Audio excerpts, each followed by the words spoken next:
people ask me, like, do you forgive Ned for what he did? And I mean, the answer is no. Absolutely not. Fuck no. It's hard to hear you saying, like, fuck no, I don't forgive you. But of course I get it. A few years back, one of the wildest scandals to ever shake YouTube was the straight-up betrayal of the Try Guys by their so-called nice guy, Ned Fulmer. This wasn't some small drama either. This was front page, everybody talking type chaos. If you somehow missed it, the Try Guys were a group of dudes who originally worked under the massive BuzzFeed umbrella. I'm Ned. I'm Zach. I'm Eugene. And we're the Try Guys. In April, I left my job at BuzzFeed after working there for 4 years. The next day, I started a company with my 3 best friends. A little more intense. Oh! We're going to the salon and getting our nails did. We have to get drunk. Yes, legally too drunk to drive a car. Look at all those liver spots. What makes liver spots happen? Too much fried chicken? They branded themselves as regular guys trying new things, and somehow that formula clicked hard with the internet. Each of them started pulling their own weight in popularity, and by 2014, they locked in the Try Guys series together. That move turned out to be gold because it became one of the most successful shows BuzzFeed ever touched. The show made so much money that after 4 years, they dipped out and built their own channel. Same concept, bigger bag, and even more attention, racking up billions of views across more than 1,000 videos like it was nothing. Now let's be real for a second. A lot of people still wonder who was watching all of this on repeat, but numbers don't lie, and they were stacking cash fast. Then everything crashed. Ned, the same guy who built his whole image around being the loyal wife guy, completely blew up the operation. That wholesome brand suddenly looked shaky, awkward, and fake. He was basically the YouTube version of a one-theme persona, smiling for the camera while hiding a messy secret behind the scenes. And once that secret slipped out, the whole internet snapped. And once Ned got caught out in public kissing a coworker from their own company, someone who had appeared in multiple videos and personally knew his wife, that was game over. There was no spinning that, no quiet cleanup, nothing. It exploded instantly. Let's be clear here, Ned wasn't just married, he had a whole family with his wife, Ariel, and that made the situation hit even harder. This wasn't just messy, it was reckless, careless, and flat out unbelievable. I seriously don't get how someone could be that clueless. Doing something like that right where you work, in public, with cameras everywhere, is next-level foolish behavior. That's not confidence. That's poor judgment on full display.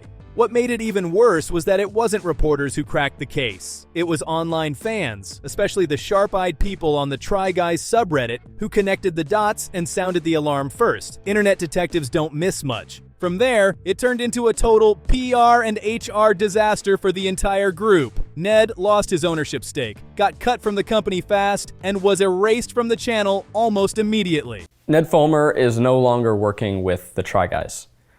By now, we're assuming you've seen the Reddit threads, and TikToks, and tweets, and news articles. On Labor Day weekend, multiple fans alerted us that they had seen Ned and an employee engaging in public romantic behavior. This is something we took very seriously.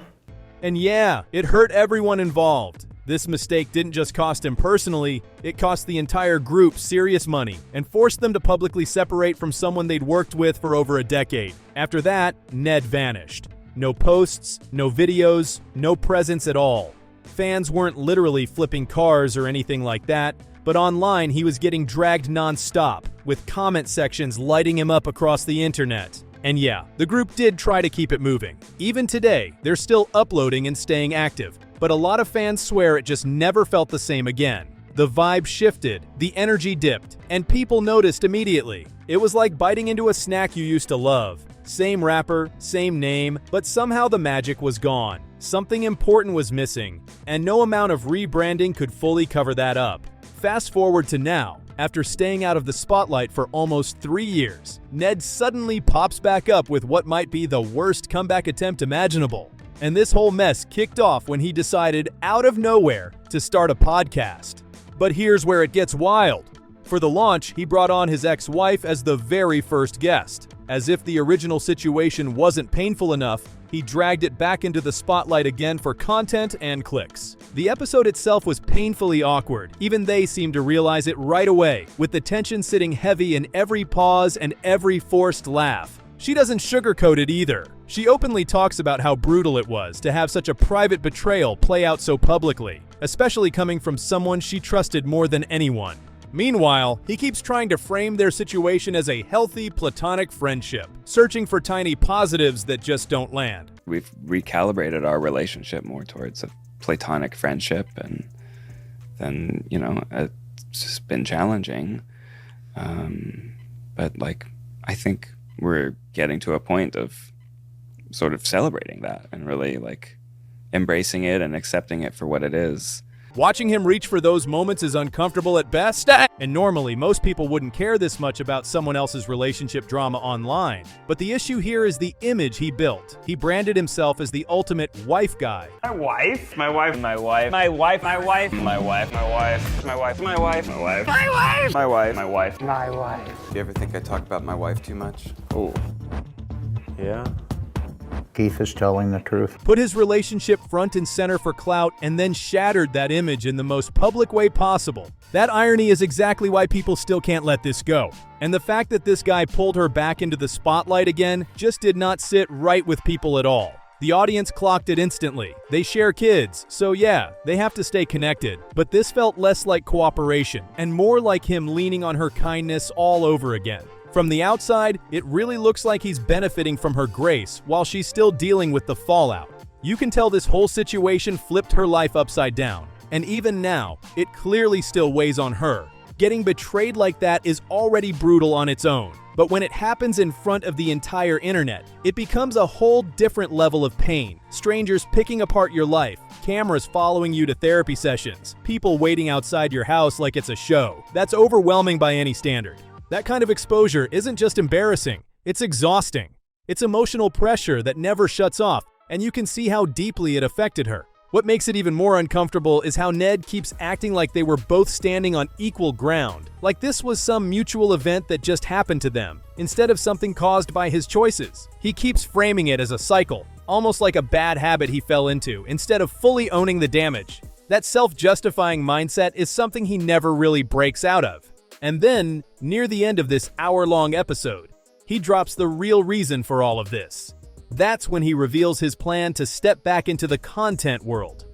To top it off, he even lands the name of his new show right there, calling it the Rock Bottom Podcast, a moment that left a lot of viewers shaking their heads in disbelief. So not only did she help shape his original career path, but on the comeback attempt, she hands him attention, credibility, and even the name of his show. That alone left a bad taste with a lot of viewers. Look, everyone messes up.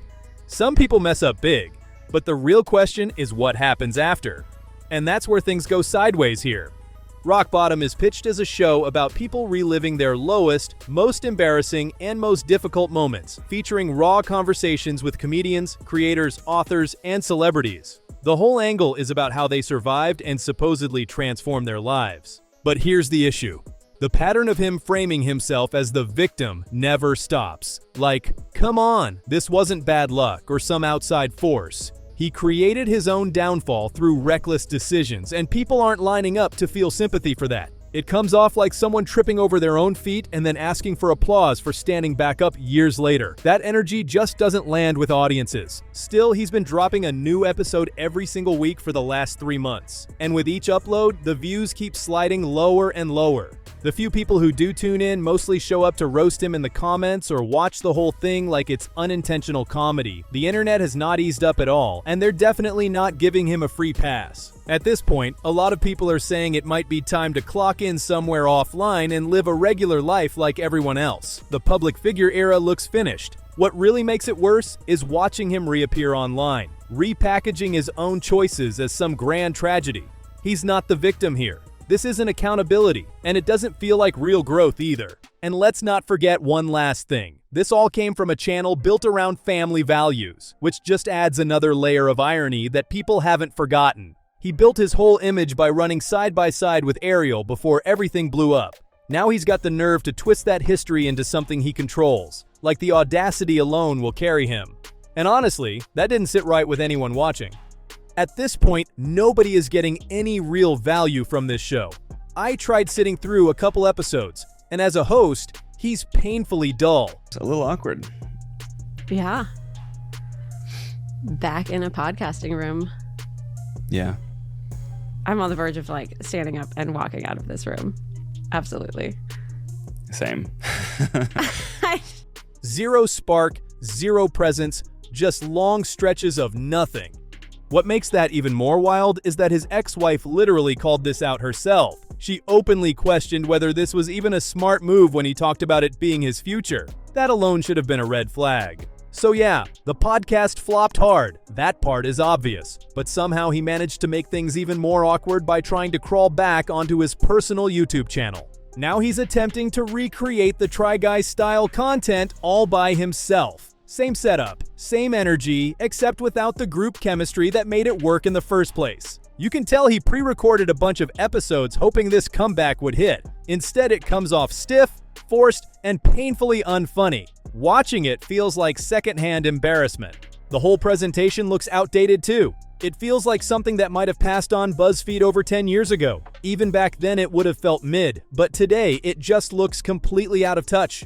And the most awkward part of all, the sudden jumps in views and subscribers don't line up naturally. A lot of people noticed it right away, and that just adds another layer of side-eye to an already messy comeback attempt. 1.1 million views with 600 likes. Another clip hits 1 million and barely scrapes 878 likes. Then suddenly 347,000 views with more likes than the million view uploads. Yeah, that math is looking real funny. That gap tells its own story, and it screams that most of those views aren't coming from genuine fans. Honestly, that lower view video feels like the real number of people still tuning in. And even then, most of them are clearly hate watching. That's not support. That's curiosity mixed with disbelief. He's tried everything. The Try Guys knockoff content, the stiff apology tour, fishing for sympathy while also rolling out a dating show, a cooking show, and even a BuzzFeed-style spin-off. None of it landed, not even a little. People still can't stand him, and acting like he's in on the joke doesn't help. It just comes off forced and out of touch, like he's pretending the internet suddenly forgot everything.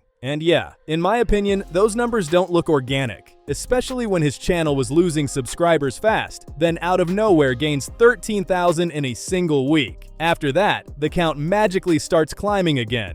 Come on, man, at least try to make it subtle. People in the comments noticed immediately. Views jumping, subs jumping, but engagement staying flat? That's not how real growth works. It really begs the question, how do you blow up your closest friends' lives, wreck partnerships, then turn around and try to compete with them by copying their whole formula? That level of audacity is wild, and the internet clearly isn't buying it. Overall, that's why this officially goes down as the worst comeback attempt since that infamous comedy special everyone pretends didn't happen. This whole thing was painfully unnecessary from top to bottom. From dragging his ex-wife onto a podcast, to the awkward podcast itself, to this sad solo attempt at recreating what once worked with a full group. When everyone hates the one-man band, the music just doesn't hit. And that's exactly what we're watching play out here in real time.